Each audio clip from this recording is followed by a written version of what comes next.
હમણાં હું એક કોઈ સરસ પ્રવચન સાંભળી રહ્યો હતો અને એની અંદર લખેલું હતું કે બોલતા પણ હતા કે તમારે તમારા જીવનની અંદર ક્યારેય નિરુદ્દેશ ના રહેવું જોઈએ. કારણ કે આપણને આ જીવન મળ્યું છે તો એનો કોઈક ઉદ્દેશ છે. એ પછી કોઈ વ્યક્તિ માટે હોય, કોઈ પ્રવૃત્તિ માટે હોય, તમારો જીવનનો ઉદ્દેશ્ય હોવો જરૂરી છે. કારણ કે નિરર્થક જીવન જીવતો વ્યક્તિ છે ને એ ખૂબ વજનદાર જીવન જીવે છે.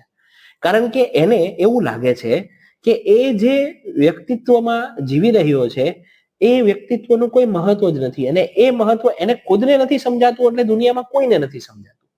એટલે જ્યારે પણ તમને આ ભગવાને એટલું સરસ મજાનું જીવન આપે છે, સમજાવે છે, ત્યારે એને તમારે કોઈ વ્યક્તિમાં, પ્રવૃત્તિમાં કે વસ્તુમાં ઓગાળી દેવું ખૂબ જરૂરી છે.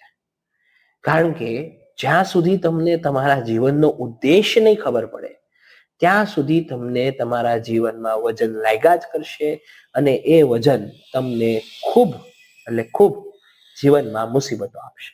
તો આ વાતને લખી રાખવા જેવી, જાણવા જેવી અને સમજવા જેવી ખરી.